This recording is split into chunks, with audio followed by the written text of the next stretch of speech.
21강입니다. 책 98쪽입니다. 지난번에 합리화라고 하는 5장 제목 하에서 일반성 안에서의 특수성이라는 소제목을 우리가 봤습니다. 신학이 하는 일이 뭐냐 하는 것을 재밌게 설명을 했습니다. 신학이 기독교에서 헬라 철학에 있는 것을 끌어들여서 오히려 헬라 철학에서는 없어진 그 작업을 이렇게 성숙시키게 된 이유는 여러 가지가 있었어요. 그건 지난 시간에 했으니까 다시 반복하지 않겠습니다. 근데 기억나는 거로 사실 재미있던 부분은 이 복음 자체가 그걸 요구했다고 하는 겁니다. 세계 속으로 들어가야 되니까요. 역사 전체가 하나님의 관심이니까 이 복음을 그 세계와 역사 전체가 이해할 수 있도록 보편적인 차원에서 합리화하는 작업을 하지 않을 수 없었습니다. 그게 이제 신학인 거죠. 이제 그렇게 하게 되면 결국 원래 하나님에 대한 경험, 예수 그리스도에 대한 원초적 신앙, 그러니까 내용이 변질될 수 있지 않냐 하는 그런 반론이 제기되는 거죠. 그 위험성이 있습니다.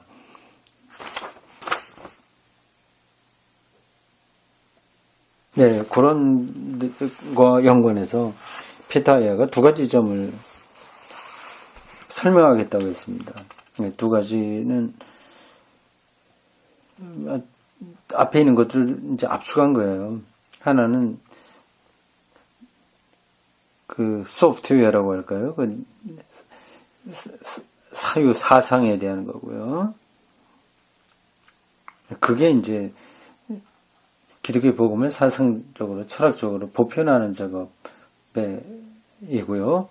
다른 하나는 정치적인 것이죠. 하드웨어겠네요. 자, 보겠습니다. 이 철학적 신학.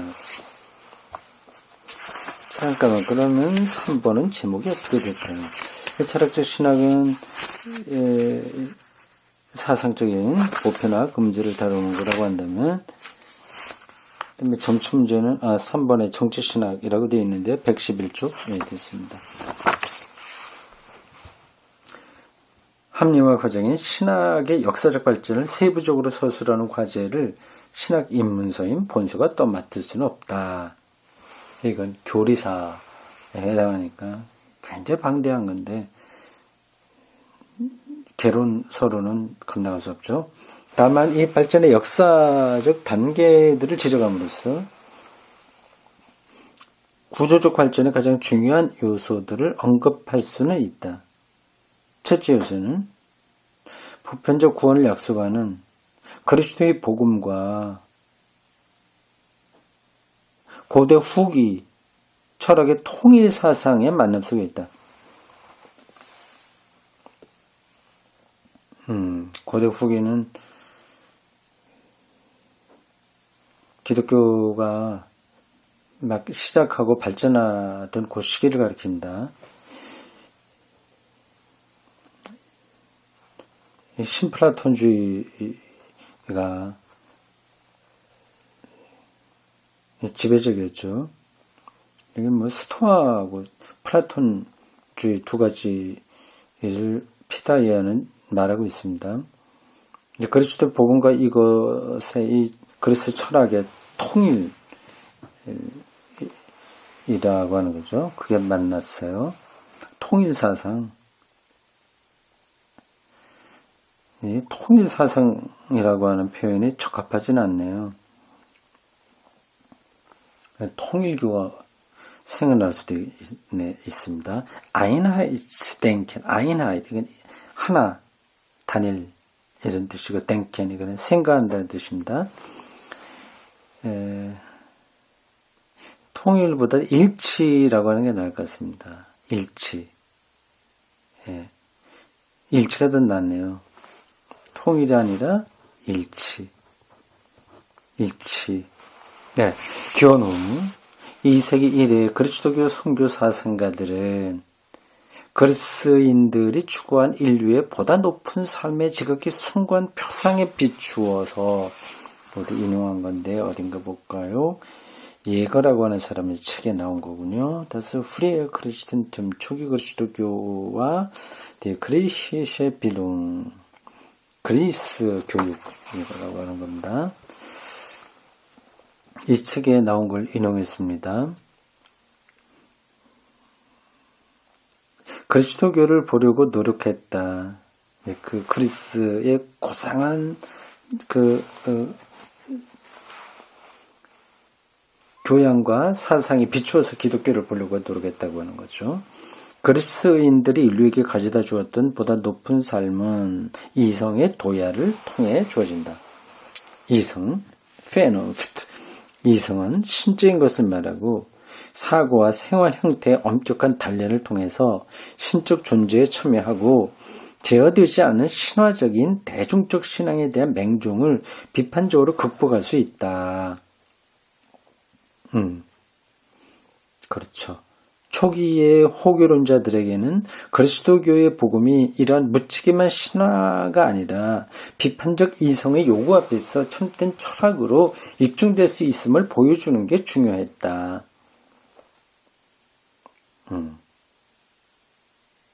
이미 2세기에 호교론자들의 대화 상대자들은 대부분의 초기 선교가 겨냥했던 교육받지 못한 서민 대중이 아니라 처음엔 그랬는데 아주 초기에는 약간 이렇게 중산층 밑에 이 사람들이었는데 이제는 문화의 애호가 이 문화 애호자들 가운데 가장 영향력 있는 사람들 로마 황제들이었다. 로마 황제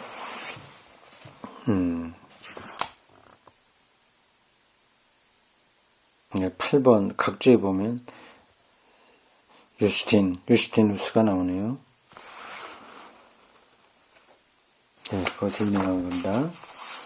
황제들이 기독교에 관심이 많이 있었어요. 콘스탄티누스 황제 대표적이라고 할 수 있겠죠. 그 이전에도 분명히 있긴 있었을 겁니다. 복음이 이제는 하층 중산층에서 상류층으로 옮겨간 거예요. 철학적으로 하려면 그걸 이해할 만한 사람이어야 되겠죠.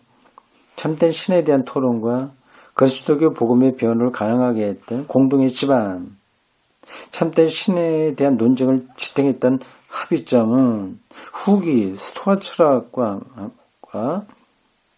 새롭게 등장한 신플라톤주의가 풍미하던 시대에 헬레니즘적인 대중철학 안에 있었다. 용어가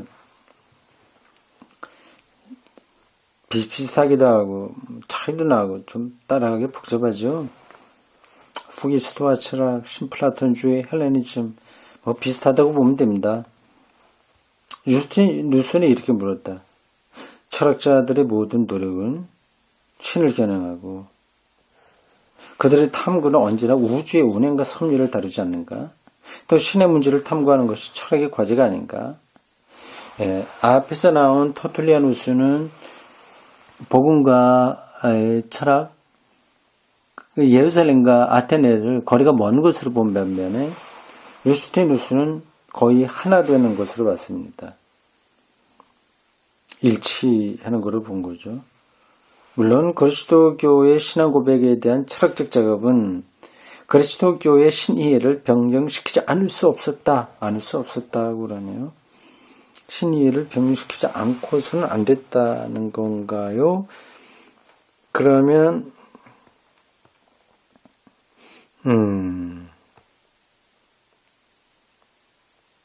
이게 변화가 한계치 안에서 된 건지 아주 근본적인 것까지 변한지 그런 논의는 좀 필요합니다. 근데 제가 보기에는 그 한계치를 넘어서서 변경되지 않았을 겁니다. 않았죠. 그러니까 지금까지 내려오게 됩니다. 뭐 학자들에 따라서 더 나간 사람이 있고 좀 그렇긴 하겠지만 전체 기독교를 놓고 볼 때는 그래 일시적으로는 많이 그렇게 변질되었을지 모르나 이천의 역사 전체를 놓고 본다면 그렇지는 않았습니다. 이미 유스티누스에게서 그리스도는 참된 소크라테스로 나타난다. 이런 철학적 변형의 정점에서 하나님, 그리스도, 그리고 영은 알렉산드리아 학파인 클레멘스와 오리게네스의 플라톤적인 사변을 통해서 이게 알렉산드리아요. 학파 유명합니다. 그 당시는 알렉산드리아가 세계 최고의 도시였습니다. 아프리카 북쪽에 있습니다. 클레멘스, 오리게네스 다 교부들이죠.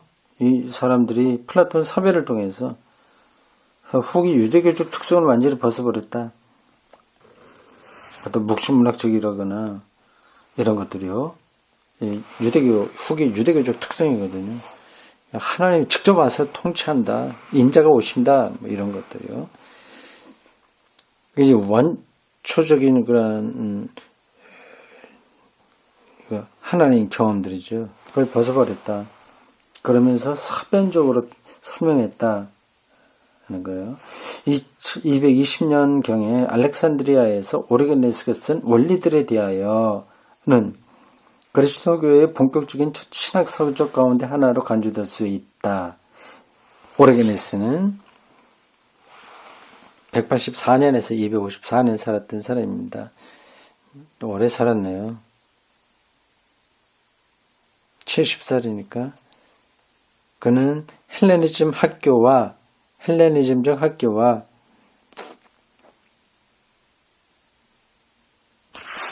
도서관의 중심지, 시대적 전환기에 첫 유대교 종교 철학자인 알렉산드리아의 필로를 배출했던 도시 알렉산드리아에서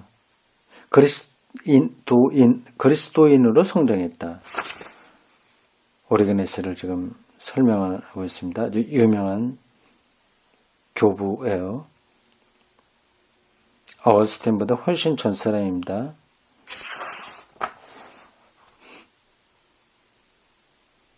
아버지를 일찍 잃은 오리게네스는 그리스의 시인들과 역사가들을 언어학적으로 해석해야 했던 젊은 문법 교사로서 가족의 생계비를 마련해야 했다.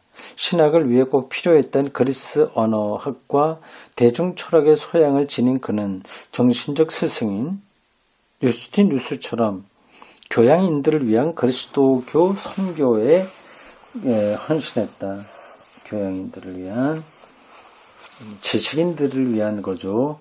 그는 플라톤주의 철학의 이상에 걸맞게 금욕적으로 살았다. 신플라톤주의에 의하면 몸은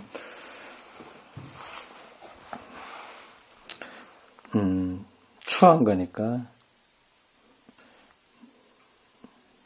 억제하는 게 욕망을 억제하는 게 최선인 거죠. 괄호 안에 묶인 설명이 재밌습니다. 마태복음 19장 12절의 문자적 해석에 따라서 스스로 고자가 되었다고 하네요. 자기 성기를 잘라냈다는 건데 너무 파격적이다 못해 살벌하네요. 그의 신플라톤적 피타고라스적 스승 암모니우스 사카스의 모범을 따라서 그는 암모니우스의 다른 유명한 제자 플로틴처럼 철저한 철학적 언어학적 연구를 통해서 그리스도교 교리의 독자적 이론을 형성했다. 그는 자신의 종교 전통의 성서 본문에 대한 해석에 집중했다. 신학은 철학적 동화 과정 속에서 해석함으로써 권위를 지닌 성서 본문의 번역 기법, 주석 기법으로서 생겨났다.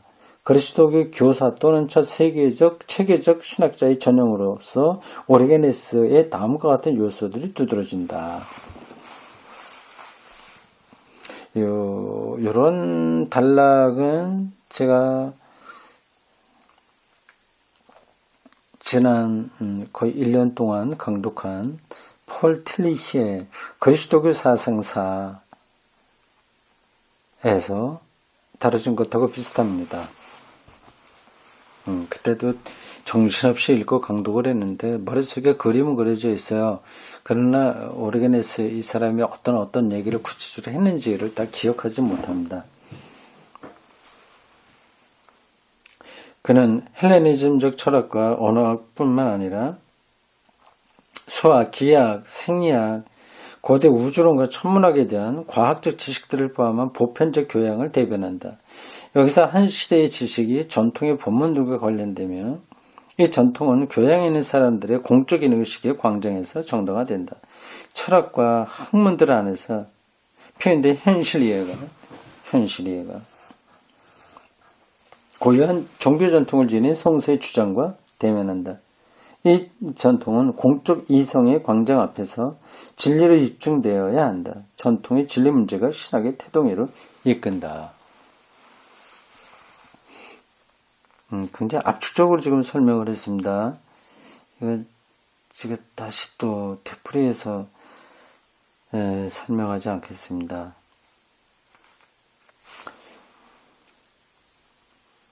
그 다음 오리게네스는 알렉산드리아 뿐만 아니라 후에 팔레스티나의 가이사랴에서도 학교를 설립했다. 학교를 두 군데나 설립했어요. 217년과 233년이네요. 뛰어난 그 행정가이기도 합니다. 사상가이고 행정가이고 여러모로 리더십이 뛰어난 사람입니다. 초기 기독교 이 교리 형성에 큰 역할을 했습니다. 그게 다 옳았던 건 아닙니다. 이 학교에서 그는 교수로서 조교들과 그리고 적지 않은 서생들과 함께 일했다. 서생이에요? 선생이에요? 여기는 서생돼 있는데 보통 선생이라고 해야지 말이 맞는데 서생이라고 하는 말도 있긴 있습니다. 초보적인 세례 교육을 동역자들에게 맡김으로써 그는 좀 더 높은 수준의 학문 활동에 몰두할 수 있었다. 신학 강의는 참 오래된 신학교네요. 신학 강의는 이 가이사랴예요. 보통 가이사랴 빌립보 이런 말도 하죠. 가이사랴.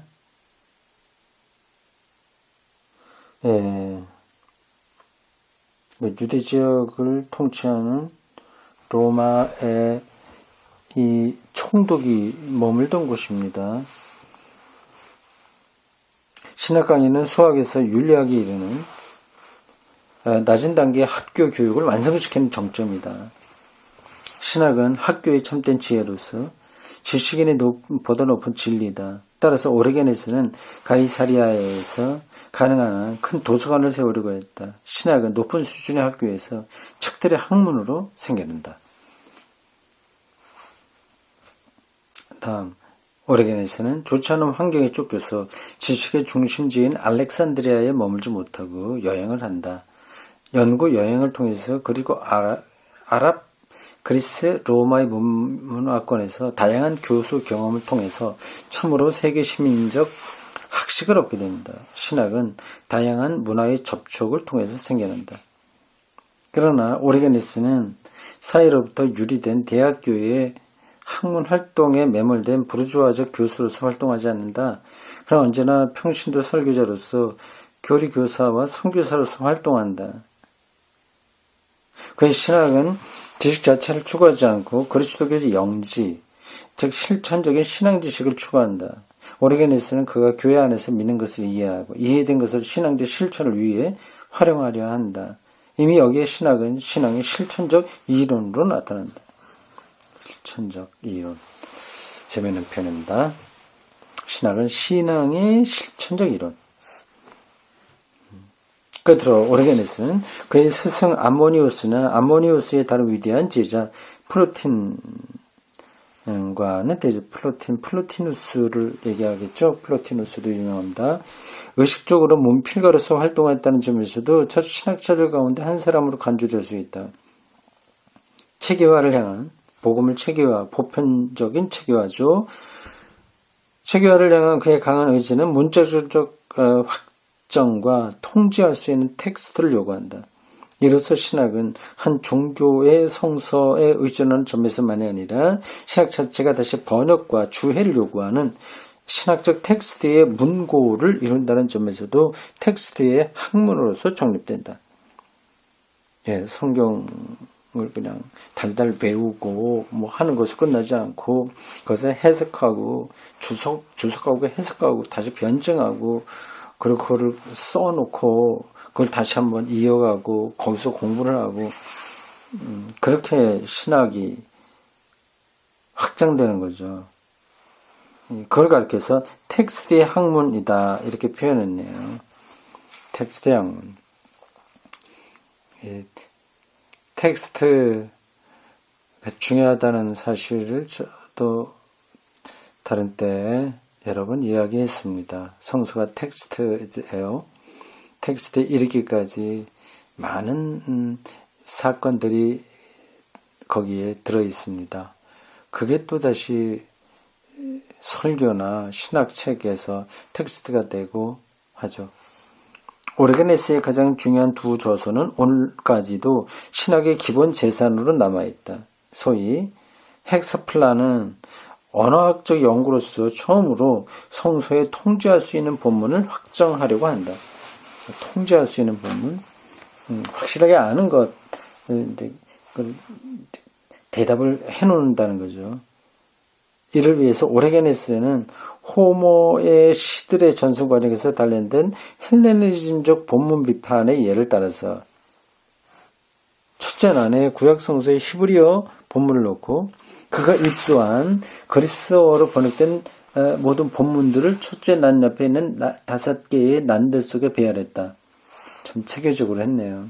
그리스어 성경 놓고 구약을 볼 때 그거 이제 헬라어 번역을 또 갖다 놓고 여러 번역도 있으니까 갖다 놓았다는 겁니다.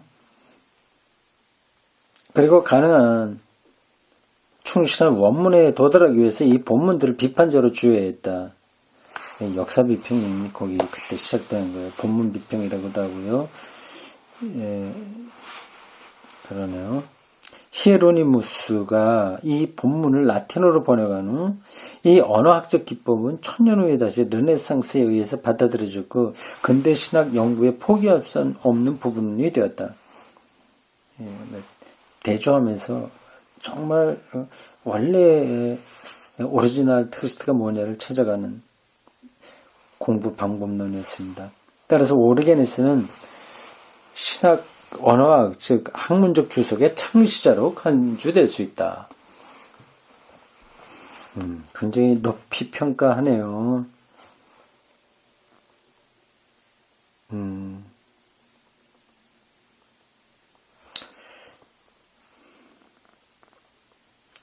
그러나 그의 둘째 책 근원들에 대해서는 성서의 논증적 주석,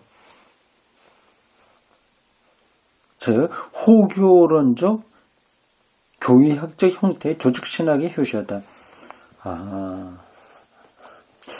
야, 이 사람 참 그러네요. 두 가지 책이 다 중요합니다. 앞에 책 헥스플라, 이거는 성서신학의 본이 될 만한 책입니다. 성서학의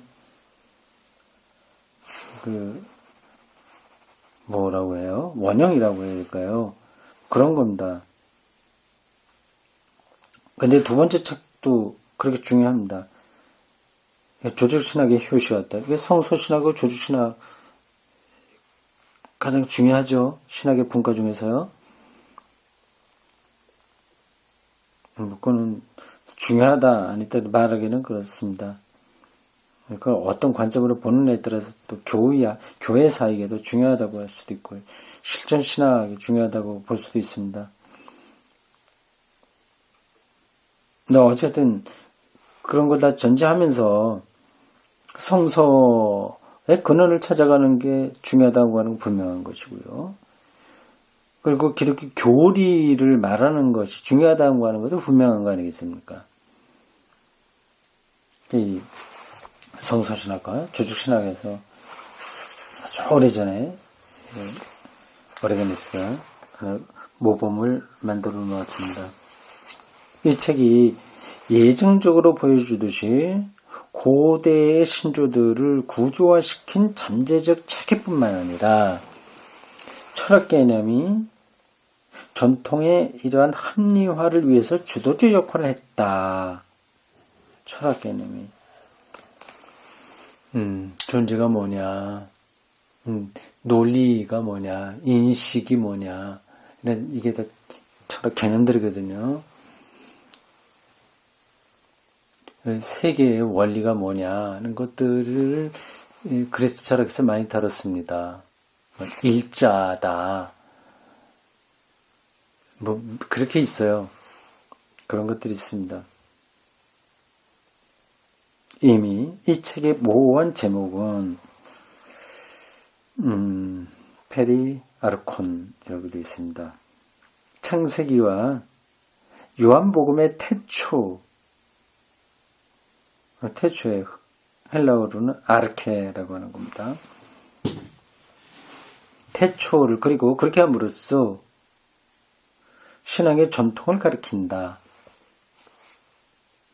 또한 이 제목은 존재자와 인식의 일체적 근거에 대한 그래서 철학의 중심적 물음을 가리킨다. 근거와 인과적 논구를 나타내는 아르카이, 이런 개념이 있는 단어를 이 제목에서 암시하고 있다고 하는 거죠. 여기 요 문장에서요, 존재자와 인식의 일체적 근거요. 그러니까 어떤 존재자 뭐가 있다고 할 때 그걸 우리가 어떻게 인식하냐, 이런 서로 관계가 있는 겁니다. 소나무가 하나 있다고 합시다. 이게 존재자잖아요. 근데 그게 소나무라고 하는 것은 우리가 어떻게 인식하냐. 색깔이 어떻다. 겨울에도 늘 푸르다. 그리고 잎이 바늘로 돼 있다든지, 아니면 만졌을 때 어떤 느낌이라든지, 그렇게 인식한다고 하는 거 아니겠습니까? 근데 소나무 이런 거야 인식이 가깝지만 이데아나 하나님 인식 이런 것들은 정말 복잡해지는 거죠.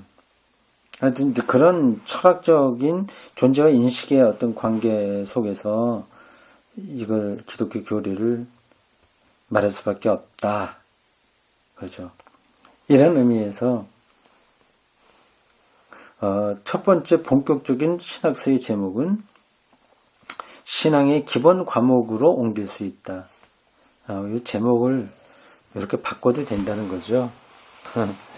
페타이어가 서비스 한 겁니다. 신앙의 기본 과목. 페리 아르콘이라고 하는 제목, 그것은 신앙의 기본 과목이라는 그 뜻이라기보다도 그 내용을 담고 있다고 하는 겁니다. 서론에서 오리게네스는 그의 신학의 주제와 관심을 다음과 같이 제시한다. 그래서 본문 13이 갑니다. 오리게네스를 참 많이 다루고 있네요. 여기서 인용한, 본문 13으로 인용한, 이게, 어느 책에 나오는 거냐 하면, 앞에 책 돼 있으니까 10번 오리게네스의 휘어 뷰혀, 네 권의 책, Von den Prinzipien, 원리에 대한 네 권의 책, 이런 제목입니다. 자, 오르게네스가 하는 말을 다음 시간부터 다시 보겠습니다. 본문 13은 다음에 보겠습니다. 예, 여기까지입니다.